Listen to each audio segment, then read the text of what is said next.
Assalamualaikum warahmatullahi wabarakatuh. Innal hamdalillah nahmaduhu wa nasta'inuhu wa nastaghfiruh wa na'udzu billahi min syururi anfusina wa min sayyiati a'malina. Man yahdihillahu fala mudhillalah wa man yudlil fala hadiyalah. Ashhadu an la ilaha illallah wahdahu la syarikalah wa ashhadu anna Muhammadan abduhu wa rasuluh. Ya ayyuhalladzina amanu taqullaha haqqa tuqatih wa la tamutunna illa wa antum muslimun. Ya ayyuhan nasu taqu rabbakumul ladzi khalaqakum min nafsin wahidah wa khalaqa minha zawjaha wa batha minhuma rijalan katsiran wa nisaa wattaqullaha alladzi tasaaluna bihi wal arham innallaha kana 'alaikum raqiba.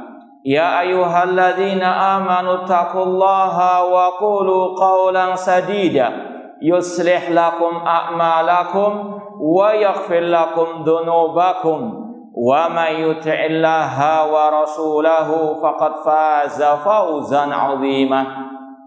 Amma ba'd, fa inna asaqal hadits kitabullah wa khairal hadi hadi Muhammadin sallallahu alaihi wasallam wa syarrul umuri muhdatsatuha wa kullu muhdatsatin bid'ah wa kullu bid'atin dhalalah wa kullu dhalalatin finnar.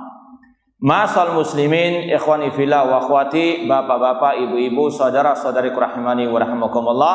Alhamdulillah, segala puji bagi Allah Subhanahu wa taala yang mempertemukan kita kembali dalam kajian kitab atau kutub tafsir wa bayan li a'dhami suratin fil Quran atau tafsir surat Al-Fatihah oleh Fadilatul Syekh Muhammad bin Jamil Zainu rahimallahu taala. Semoga Allah Subhanahu wa taala menambahkan kepada kita ilmu yang bermanfaat dan al-amal as-saleh.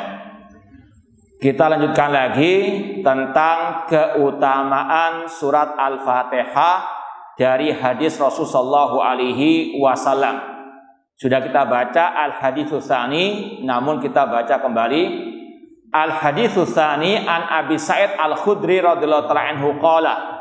Dari Abu Sa'id Al-Khudri radhiyallahu anhu, beliau berkata, kunna fi masirin lana, kami dahulu pernah berpergian atau safar, fanazalna, kami pun melewati suatu desa atau suatu kampung, fajaat jariyatun faqalat inna sayyidal hayyi salimun ailadir. Kemudian datang seorang budak perempuan seraya berkata, sesungguhnya kepala kampung kami tersengat binatang atau sakit. Wa inna nafarana ghuyab, sedangkan orang-orang laki-laki dari kami itu tidak ada. Fahal minkum raqin, apakah ada dari kalian yang bisa mengobati dengan ruqyah? Faqama ma'aha rajulun ma kunna na'binuhu aina ibuhu aw natahimu biruqyah. Kemudian salah seorang dari kami memenuhi permintaan tersebut, padahal kami tidak mengira dia bisa meruqyah. Faraqahu, lalu teman kami pun meruqyah kepala desa kampung tersebut, fabaro'ah, dan sembuh dengan seizin dari Allah Subhanahu wa taala. Fa'amara lahu bi thalathina syat, lalu dia diberi 30 ekor kambing. Wasaqona labana, dan kami pun diberi air susu. Falamma raja'a qulna lahu akunta tuhsin, ketika orang itu pulang kembali kepada kami berkata kepadanya, apakah engkau memang bisa meruqyah? Au kunta tarqi? Qala la, orang itu mengatakan, tidak. Ma raqaitu illa bi ummil kitab, tidaklah aku meruqyahnya kecuali dengan ummul alkitab, yaitu Al-Fatihah. Qulna, kami berkata, la tuhdits, atau dalam riwayat la tuhditsu syai'an hatta na'ti wa nas'ala Rasul SAW. Jangan diapa-apakan hadiah kambing tadi sampai kita mendatangi dan bertanya Rasulullah SAW. Bertanya kepada Rasulullah SAW, yaitu apa hukumnya mengambil upah atau hadiah kambing tersebut. Falamma qadimnal Madinah dzakarnahu lin-nabi sallallahu. Ketika kami telah tiba di kota Madinah, kami pun menceritakan hal tersebut kepada Nabi sallallahu alaihi wasallam. Maka Rasul bersabda, "Wa makana yudrihi anna ruqyah." Dari mana orang itu tahu bahwasanya surat Al-Fatihah sebagai ruqyah? Iksimu, bagilah upah kambing tersebut, wadribu li bisahmin, dan berilah aku juga bagiannya. Hadis ini diriwayatkan oleh Imam Bukhari dan Imam Muslim. Kalau dalam Sahih Bukhari, bab ruqyah ini bisa antum lihat dalam kitab At-Tib. Ya, dalam Sahih Bukhari itu ada kitab namanya Kitab At-Tib, kitab tentang pengobatan. Demikian pula dalam Sahih Bukhari hadis ini ada pada kitab Fadail Suratil Fatihah, keutamaan surat Al-Fatihah. Dalam Sahih Bukhari itu ada Fadail Quran, keutamaan Al-Quran, di antaranya bab tentang Fadail Suratil Fatihah. Demikian pula kalau mau dilihat dalam Sahih Muslim, dalam kitab As-Salam, dalam kitab namanya As-Salam dalam Sahih Muslim, ada bab tentang masalah At-Tib wal marad wa ruqyah, bab tentang pengobatan, tentang penyakit, dan juga tentang ruqyah. Wa fi riwayat Muslim anna Aba Sa'id huwa alladhi raqal maridah. Dalam Sahih Muslim disebutkan bahwasanya yang meruqyah itu adalah Abu Sa'id itu sendiri, perawi hadis ini. Sekarang kita baca fawaid dari hadis tersebut. Kata Syekh Muhammad bin Jamil Zain rahimahullah, min fawaidil hadis, di antara faedah-faedah pelajaran-pelajaran yang bisa dipetik dari hadis tadi, yang pertama, ar-ruju'u indal ikhtilaf ilan nabiyyi sallallahu alaihi wasallam liyahkuma bainahum. Wajibnya kembali kepada tuntunan Nabi sallallahu alaihi wasallam ketika terjadi perselisihan pendapat tentang urusan agama, agar Nabi menghukumi di antara mereka yang berselisih. Dan ini merupakan minhaj al-firqatin najiyah.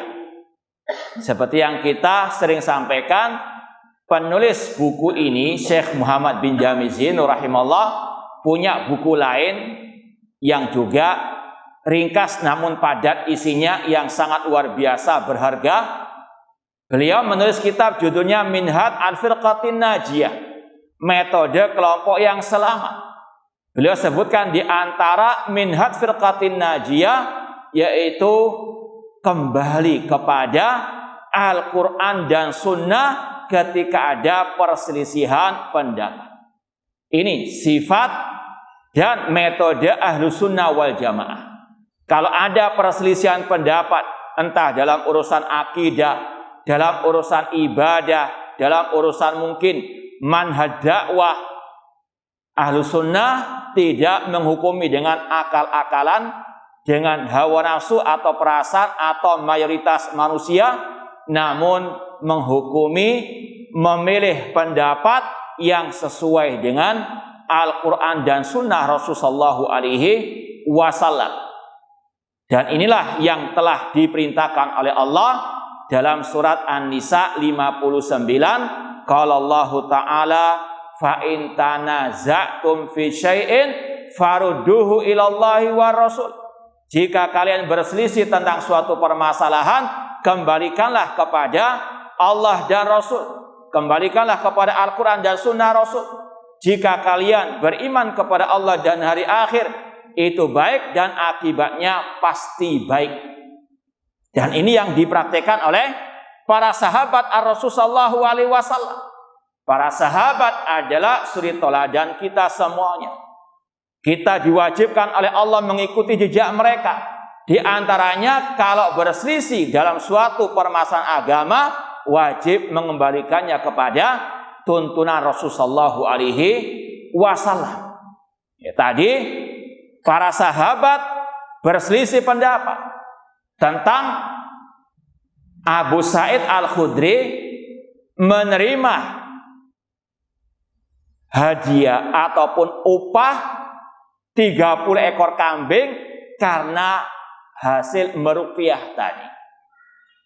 Para sahabat tidak menghukumi sendiri-sendiri, tidak ribut sendiri, namun mereka mengatakan jangan diapa-apakan dulu kambing-kambing tersebut sampai kita bertanya kepada Rasulullah SAW.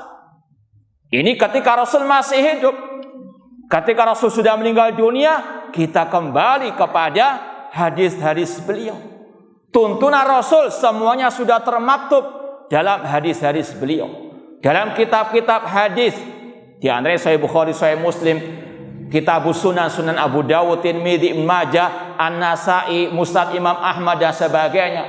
Ini perintah Allah kepada kita semuanya untuk kembali kepada Al-Quran dan Sunnah ketika ada perselisihan pendapat. Contoh misalnya ada perselisihan di antara kaum muslimin, di mana Allah, ada yang mengatakan Allah di mana-mana, ada yang mengatakan Allah tidak di ruang, tidak di waktu, ada yang mengatakan Allah bersemayam dalam hati para hamba-hambanya yang saleh atau wali-walinya, ada yang mengatakan Allah di atas langit atau di atas arsy. Maka kalau kita kembali kepada Al-Quran dan Sunnah Rasulullah SAW, jawabannya sangat jelas, sangat pasti, yaitu Ar-Rahman 'alal arsy istawa. Allah tinggi di atas al-arsy.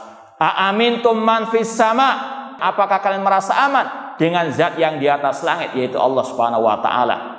Demikian pula Rasul mengatakan, ala ta'manuni wa ana aminu man fis sama. Tidakkah kalian mempercayai diriku, sedangkan diriku kepercayaan zat yang di atas langit, yaitu Allah Subhanahu wa taala. Rasul ketika bertanya kepada budak perempuan, "Aina Allah?" Di mana Allah? Sang budak menjawab, "Fis sama." Allah di atas langit. Dan Rasul pun membenarkan. Dalam Sahih Muslim, Al-Quran dan Sunnah penuh dengan keterangan penjelasan Allah istiwa tinggi di atas arsy dan arsy Allah di atas langit. Maka selesai permasalahan kalau kaum muslimin mau mengembalikannya kepada Al-Quran dan Sunnah Rasulullah SAW, entah dalam masalah akidah, dalam masalah ibadah, dalam masalah manhaj dakwah dan seterusnya. Kata Syekh Muhammad bin Jamil Zino, warad ilallah yakunu birruju ila kitabillah. Kembali kepada Allah maksudnya kembali kepada kitabillah, Al-Quranul Karim. Amarat ila Rasul fayakunu birruju ilai inda makana hayyan. Kembali kepada Rasul yaitu kembali kepada beliau langsung ketika Rasul masih hidup, ketika di zaman para sahabat tadi. Waruju ila sunnati wa aqwali ba'da wafatihi sallallahu alaihi wasallam. Dan kembali kepada sunnah Rasul, kembali kepada ucapan Rasul setelah wafatnya Ar-Rasul sallallahu alaihi wasallam. Ini semuanya dalam rangka mengamalkan sabda Rasul, wa fil hadis taraktu fikum syai'aini lan tadillu ba'dahuma. Aku tinggalkan kalian dua hal yang kalian tidak akan tersesat selama-lamanya, kitab Allah Al-Quran dan sunnahku, yaitu hadis-hadisku. Walan yatafarraqa hatta yarida aliyal haud. Dan tidaklah keduanya berpisah sampai keduanya mendatangiku di telaga, yaitu di padang mahsyar. Rasulullah SAW diberikan oleh Allah telaga yang umat beliau akan meminum dari telaga tersebut kecuali yang murtad ataupun yang menyimpang dari ajaran Rasulullah SAW. Semoga Allah Subhanahu wa taala memberikan kepada kita kenikmatan meminum dari telaga Rasulullah SAW di hari kiamat kelak. Hadis sahih riwayat Imam Al-Hakim. Kemudian yang kedua, di antara faedah hadis tadi, at-tahakum ila kitabillah wa sunnati rasulih sallallahu alaihi wasallam wajibun ala sahabati wal muslimin. Berhukum kepada Al-Quran dan sunnah Rasulullah SAW itu hukumnya wajib, fardu ain atas para sahabat dan juga semua kaum muslimin yang mengaku sebagai seorang muslim muslimah, wajib untuk menjadikan Al-Quran dan Sunnah sebagai pedoman hidup mereka. Dan kewajiban seorang muslim dan muslimah mendahulukan Al-Quran dan Sunnah di atas semua ucapan manusia. Allah berfirman, ya ayyuhalladzina amanu la tuqaddimu baina yadayillahi wa rasuli. Wahai orang-orang beriman, jangan kalian mendahulukan ucapan siapapun di atas firman Allah, di atas sabda Rasulullah SAW. Dan itu semua nggak akan mungkin bisa kita wujudkan kecuali dengan kita terus belajar dan belajar Al-Quran dan Sunnah Rasulullah SAW, tentunya dengan pemahaman para sahabat Rasul, para salafus saleh yang mereka paling tahu tentang apa maksud dari Al-Quran dan Sunnah Rasulullah SAW. Ini dalam segala bidang kehidupan. Entah dalam masalah akidah, wajib berhukum dengan Al-Quran dan Sunnah, alias mengikuti akidah yang telah dijelaskan oleh Al-Quran dan Sunnah. Demikian pula dalam masalah ibadah, wajib mengikuti ibadah yang telah dijelaskan oleh Al-Quran dan Sunnah. Dalam masalah akhlak, dalam masalah muamalah, dan seterusnya. Hukum Allah meliputi segala bidang kehidupan manusia.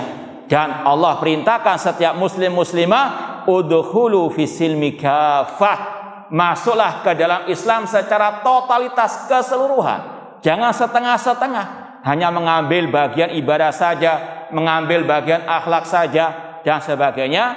Sekali lagi, udkhulu fisilmi kafah, masuklah ke dalam Islam secara totalitas. Namun dalam Islam wajib diketahui ada skala prioritas. Yang paling diutamakan dalam Islam al-aqidah, at-tauhid, arkanul iman, kemudian baru yang setelahnya. Poin yang ketiga, min fawaidil hadis. Di antara faedah hadis ini, jawazur ruqyati bil fatihati wa ma jaa fi sunnati anin nabi sallallahu alaihi wasallam. Bolehnya ruqyah dengan surat Al-Fatihah dan yang telah diajarkan oleh Nabi sallallahu alaihi wasallam. Ma'asal muslimin, ikhwani fillah wa akhwati rahimani wa rahimakumullah, sedikit akan kita perinci dalam masalah ini.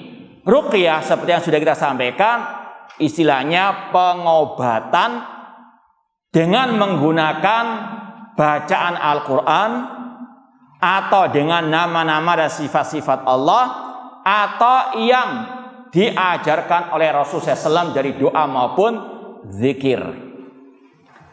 Imam Ibnu Hajar Al-Asqalani rahimahullah dalam kitab Fathul Bari, dalam penjelasan tadi, sekali lagi kalau mau lihat hadis-hadis tentang ruqyah dalam Sahih Bukhari, ada dalam kitab Tib. Imam Bukhari membawakan kitab Tib. Kitab, kalau bahasa kitab, bab tentang pengobatan. Kemudian beliau menyebutkan fasal-fasal yang banyak. Fasal pertama tentang ma anzalallahu da'an illa anzalalahu syifaan. Bab tentang sabda Rasul, tidaklah Allah menurunkan penyakit kecuali juga menurunkan obatnya. Dan ini kata para ulama juga menunjukkan bagaimana kesempurnaan Islam.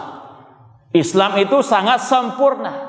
Semua bidang kehidupan manusia ada penjelasannya, keterangannya dalam Islam, dalam Al-Quran dan Sunnah Rasulullah SAW. Islam tidak hanya mengajarkan masalah akidah, ibadah, akhlak, muamalah, namun juga masalah pengobatan.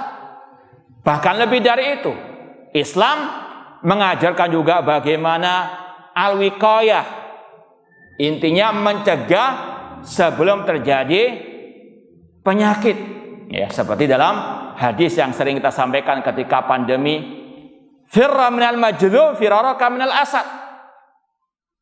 Menjauhlah dari orang yang terkena penyakit kusta sebagaimana engkau lari dari singa. Ini pencegahan sebelum apa? Terkena penyakit yang menular. Demikian pula seperti virus corona. Naudzubillah min dzalik. Semoga Allah secepatnya mengentaskan ini semuanya dari kita semuanya. Ya, mungkin sekedar mengingatkan saja. Ya, ini sekedar nasihat. Tadi saya lihat di jalan itu ada beberapa akhwat bergoncengan dengan temannya atau dengan mungkin suaminya yang bajunya itu sampai ke bawah, hampir mengenai aspal dan sebagainya. Ini sekedar mengingatkan saja, ya, hati-hati karena beberapa kali kejadian kalau sudah masuk ke roda bisa apa? Naudzubillah min dzalik. Semoga tidak terjadi hal tersebut. Ini sekedar mengingatkan saja. Al-wiqayatu khairun minal ilaj. Mencegah lebih baik daripada mengobati. Tolong kalau nanti pulang sekali lagi perhatikan masalah ini. Nah, nasallahu taala as-salamata wal afiyah. Sekali lagi, Islam sangat amat sempurna menjelaskan segala hal yang dibutuhkan oleh manusia dalam urusan dunia maupun akhirat. Islam menjelaskan, menyeru kepada kebaikan dalam urusan dunia maupun akhirat. Demikian pula memperingatkan manusia dari hal-hal yang berbahaya entah dalam urusan dunia maupun akhirat. Di antara masalah pengobatan di sini. Dalam Sahih Bukhari ada kitab tib, kitab pengobatan. Di awal tadi Imam Bukhari membawakan hadis atau fasal bab Allah tidaklah menurunkan penyakit kecuali Allah juga menurunkan obatnya. Artinya setiap penyakit pasti ada obatnya. Kemudian beliau menyebutkan fasal-fasal tentang beberapa pengobatan ala Rasulullah SAW, seperti minum madu, seperti minum habatus sauda. Demikian pula ini mungkin yang asing bagi sebagian orang, namun bagi Ahlus Sunnah sami'na wa sadaqna, kita dengarkan dan kita benarkan. Dalam Sahih Bukhari ada bab pengobatan dengan susu unta dan juga dengan kencing unta. Ini wajib seorang muslimah meyakini ini adalah sabda Rasul dan sabda Rasul dari wahyu Allah. La yantiqu anil hawa in huwa illa wahyuha. Rasul tidak berkata dari hawa nafsu beliau, namun itu wahyu dari Allah. Allah yang menciptakan manusia, Allah yang menurunkan penyakit dan Allah tahu apa saja obatnya. Dan Allah ketika menurunkan hal tersebut kepada Rasul itu hak. Ini kalau seorang muslimah sejati wajib membenarkan. Sekali lagi pengobatan-pengobatan ala Rasul ada dalam Sahih Bukhari. Kemudian juga Imam Bukhari membawakan bab ar-ruqyah atau ar-ruqa bil Quran wal muawwidzat. Ada bab atau fasal ruqyah, pengobatan dengan Al-Quran dan juga dengan surat Al-Ikhlas, Al-Falaq, An-Nas, Al-Mu'awwidzat. Dari semua ayat, semua surat Al-Quran bisa untuk mengobati penyakit rohani dan jasmani. Bukan hanya untuk mengobati orang yang kena kesurupan jin saja. Tidak, semua penyakit bisa diobati dengan Al-Quranul Karim. Meskipun sebagaimana obat itu akan istilahnya bermanfaat dengan terpenuhi syarat-syaratnya. Kata Imam Ibnu Hajar Asqalani rahimahullah, ruqyah itu bermanfaat, istilahnya mujarab, kalau yang mengobatinya, araqinya itu bertakwa kepada Allah, betul-betul beriman kepada Allah Subhanahu wa taala. Demikian pula yang diobati ada sugesti tentang manfaat Al-Quran sebagai pengobatan. Ya, sekali lagi, secara zatnya Al-Quran sebagai obat penawar, sebagaimana firman Allah, wa nunazzilu minal Qur'ani ma huwa syifa. kami turunkan Al-Quran sebagai syifa, sebagai obat penawar untuk segala penyakit. Penyakit lahir maupun batin, jasmani dan rohani. Terlebih lagi 3 surat tadi. Al-Ikhlas, Al-Falaq dan An-Nas. Ya. Kemudian Imam Bukhari membawakan bab lagi setelahnya. Babur ruqa bi suratil Fatihah. Bab ruqyah dengan surat Al-Fatihah. Imam Bukhari membawakan hadis tadi yang kita baca. Kemudian bab berikutnya, babus syurut fi ruqyah bi suratil Fatihah. Bab syarat-syarat ruqyah dengan surat Al-Fatihah. Ini gambaran ringkasnya pembahasan kita kalau dalam Sahih Bukhari. Kemudian Imam Ibnu Hajar Asqalani rahimahullah ketika menjelaskan dalam kitabnya Fathul Bari Syarah Sahih Bukhari, Imam Ibnu Hajar Asqalani Asy-Syafi'i rahimahullah, beliau mengatakan waqad ajma'al ulama ala jawazir ruqyah inda ijtima'i salasati syurut. Sekali lagi kata Imam Ibnu Hajar Asqalani rahimahullah, bahwasanya para ulama telah sepakat bolehnya ruqyah kalau terpenuhi, terkumpul 3 syaratnya. Apa saja? Kata beliau, yang pertama bi kitabillah. Ruqyah tersebut dengan membacakan ayat-ayat Al-Quran. Au bi asma'i wa sifatihi, atau dengan dibacakan nama-nama dan sifat-sifat Allah. Kalau ditambahkan oleh sebagian ulama, atau dengan tadi bima usira anin Nabi sallallahu alaihi wasallam, atau yang telah diajarkan oleh Nabi sallallahu alaihi wasallam. Rasulullah SAW mengajarkan beberapa zikir atau doa dalam tadi ruqyah, pengobatan. Misalnya Rasul mengajarkan doa untuk meruqyah orang yang sakit. Allahumma rabban nas azhibil ba'sa washfi anta syafi la shifaa illa shifauka shifaan la yughadiru saqama. Demikian pula diantaranya Rasul mengajarkan zikir atau doa bismillah a'udzubillah wa qudratihi min syarri ma ajidu wa hadir, dengan dibaca beberapa kali. Bismillah arqika dan seterusnya. Jadi banyak sekali juga zikir-zikir, doa-doa untuk ruqyah yang telah diajarkan oleh Rasulullah SAW. Tadi bisa dilihat dalam Sahih Bukhari, dalam Sahih Muslim. Kemudian syarat yang kedua, boleh menggunakan ruqyah kalau bil lisanil arabi au bima yu'raf ma'nahu min ghairihi. Kata Imam Ibnu Hajar Asqalani rahimahullah, ruqyah itu dibolehkan kalau dengan bahasa Arab atau selain bahasa Arab tapi jelas maknanya. Bukan komat kamit ala dukun, ya, yang nggak dipahami maknanya, yang kebanyakan ada unsur kesyirikannya, ada unsur meminta pertolongan, perlindungan kepada jin. Makanya mungkin yang pernah naudzubillah min dzalik, ya, punya jimat atau yang pernah melihat itu, mereka dukun-dukun menulis jimat tersebut dicampur adukan antara ayat-ayat Al-Quran dengan simbol-simbol ataupun bahasa-bahasa yang tidak dipahami. Dan itu kata para ulama, dan itu juga dibawakan oleh Imam Ibnu Hajar Asqalani dalam Fathul Bari, kebanyakannya ada unsur istighatsah, isti'anah, isti'adzah, minta perlindungan, pertolongan kepada jin, dan itu hukumnya syirik kepada Allah Subhanahu wa taala.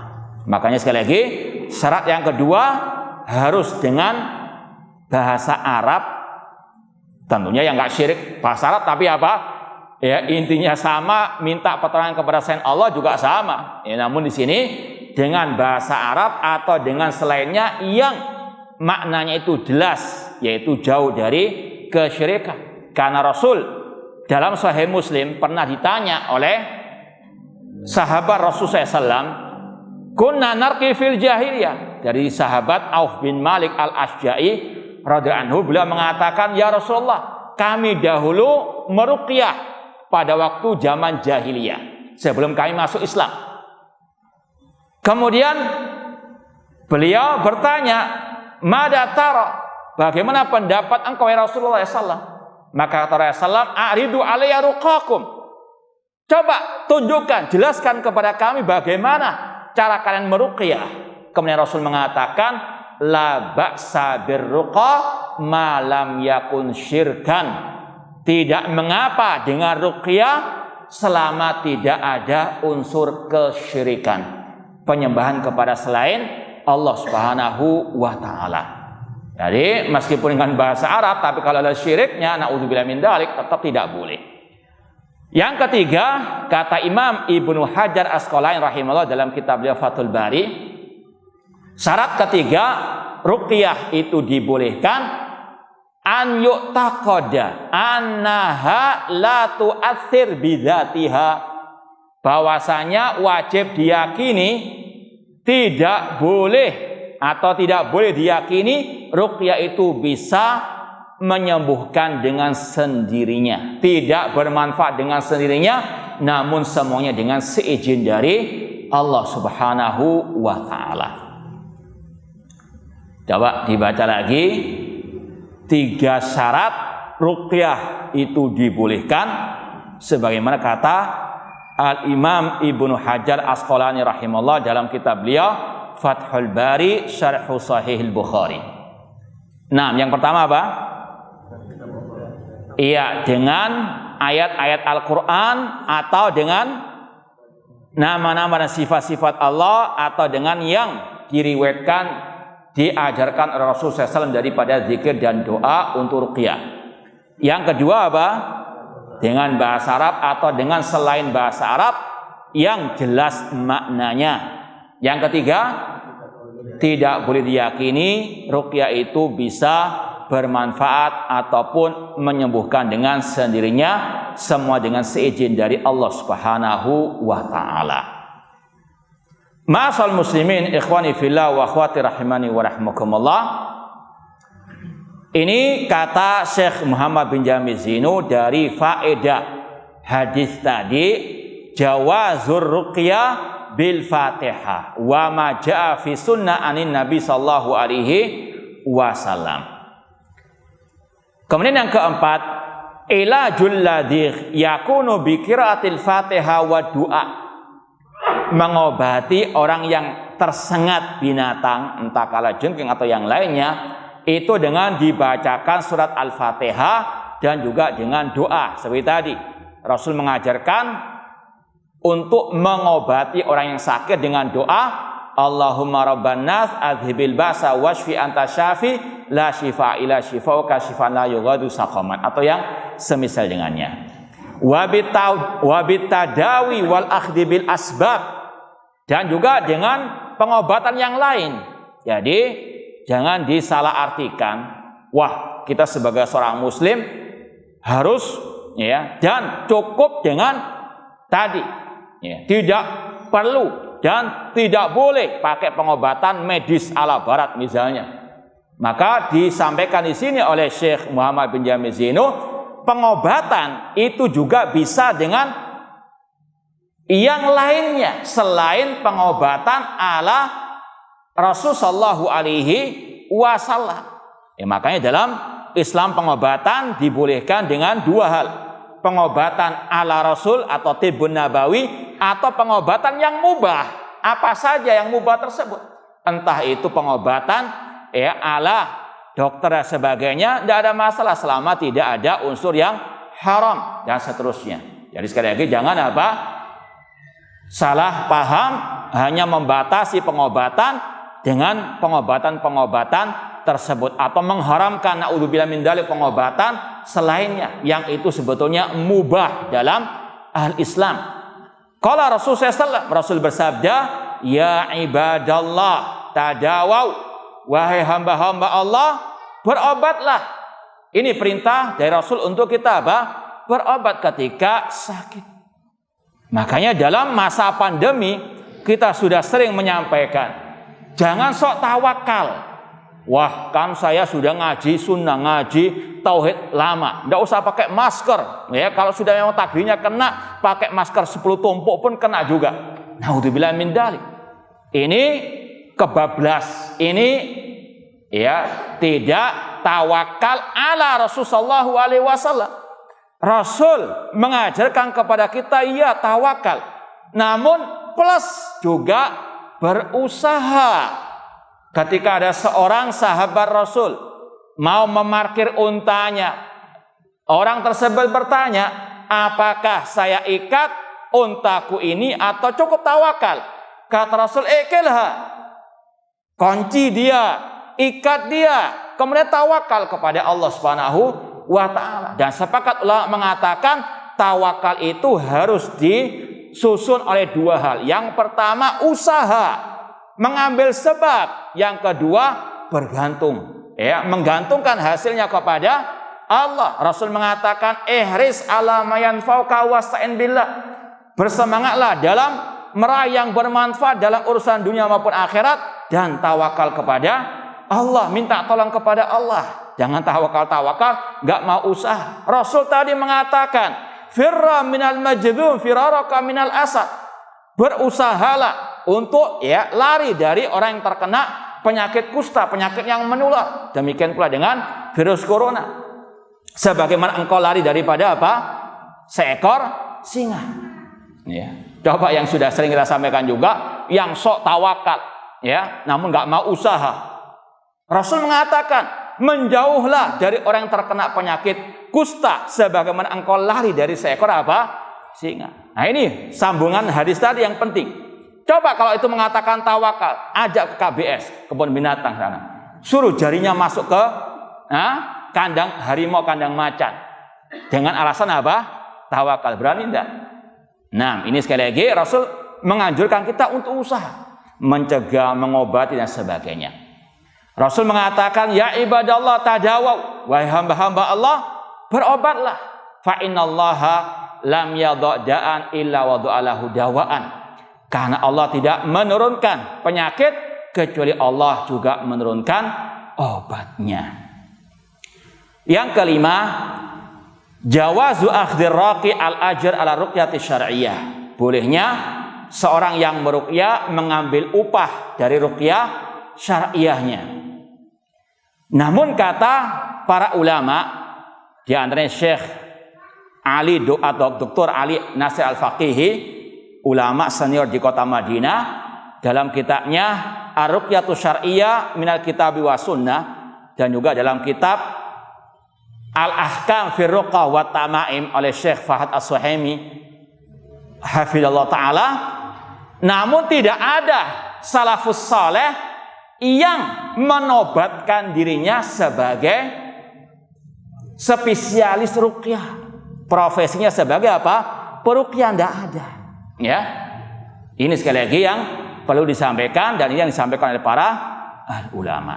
Adapun kalau orang itu memang dia meruqyah sekali-kali dan seterusnya dikasih upah, kata para ulama boleh berdasarkan dengan sabda Rasul ataupun ya kisah sahabat tadi.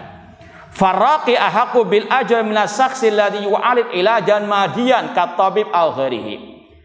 Yang meruqyah itu lebih layak mendapatkan upah daripada yang mengobati dengan selainnya, ya. Wa hada makna qauli sallallahu, inilah makna sabda Rasul, ahaqqu ma akhadtum alai ajran kitabullah. Yang paling layak untuk kalian mengambil upah adalah dari Al-Qur'an, rawahul Bukhari. Dan hadis ini dibawakan oleh Imam Al-Bukhari dalam sahihnya tadi, dalam riwayat yang lain babus syurut fi ruqyah bi Fatihatil Kitab. Artinya setelah para sahabat itu berselisih, ya, maka Rasul mengatakan yang paling layak untuk kalian mendapatkan upah dari Al-Quran, yaitu dalam masalah ruqyah tadi. Ya. Kemudian kata Syekh, falaisal murad bihadal hadis an yakhudal insan ajran ala qiraatil Quran alal amwat au alal ahya li isma'in nasi at-tilawah. Namun tidak boleh hadis ini dipahami atau disalahpahami atau disalahgunakan untuk misalnya memasang tarif harga untuk membacakan orang yang masih hidup atau yang telah mati Al-Quranul Karim. Karena sekali lagi hadis ini khusus untuk masalah ruqyah. Makanya kata beliau, fa inna hadza lam yaf'alhu Nabi sallallahu wa sahabah. Karena hal tersebut tidak pernah dilakukan oleh Rasul sallallahu dan para sahabat wal a'immatu al-mujtahidun atau imam-imam ahli al-ijtihad. Jadi sekali lagi hadis tadi ahaqqum ma'akhadtum ali ajran kitabullah, ini Imam Bukhari bawakan dalam pembahasan masalah ruqyah. Makanya kalau kita baca riwayat-riwayat yang ada itu banyak tambahan-tambahannya.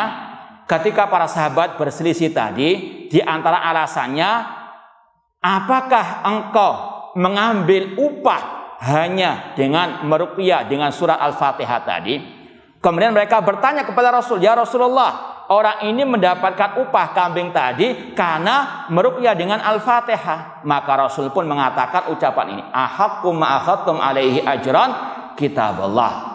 Yang paling layak untuk kalian mengambil upah darinya adalah kitabullah, yaitu ketika digunakan untuk meruqyah. Wallahu ta'ala alam. Yang keenam, yang terakhir, jawazu ruqyatil muslim li ghairil muslim.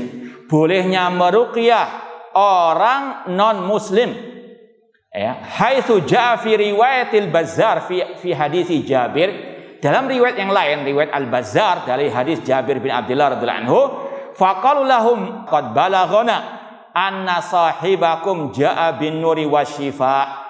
Orang-orang kampung yang minta kepala desanya diruqyah, mereka mengatakan kepada para sahabat, telah sampai kepada kami bahwasanya sahibakum, kata-kata sahibakum menunjukkan yang mengatakan itu bukan orang muslim, bahwasanya sahib kalian yaitu Rasul, maksud mereka bahwasanya nabi kalian, namun mereka menggunakan kata-kata sahib menunjukkan mereka ini masih kafir. Seandainya mereka muslim, mereka akan mengatakan sesungguhnya nabi kita. Maka dari sinilah kata para ulama, boleh orang muslim meruqyah, mengobati orang non muslim dengan Al-Qur'anil Karim, apalagi sampai mungkin mendakwahi mereka kepada al-Islam. Maka qaluna wallahu ta'ala alam, aqul qouli hada wa akhiru da'wana anil hamdulillahi rabbil alamin. Wassalamualaikum warahmatullahi wabarakatuh.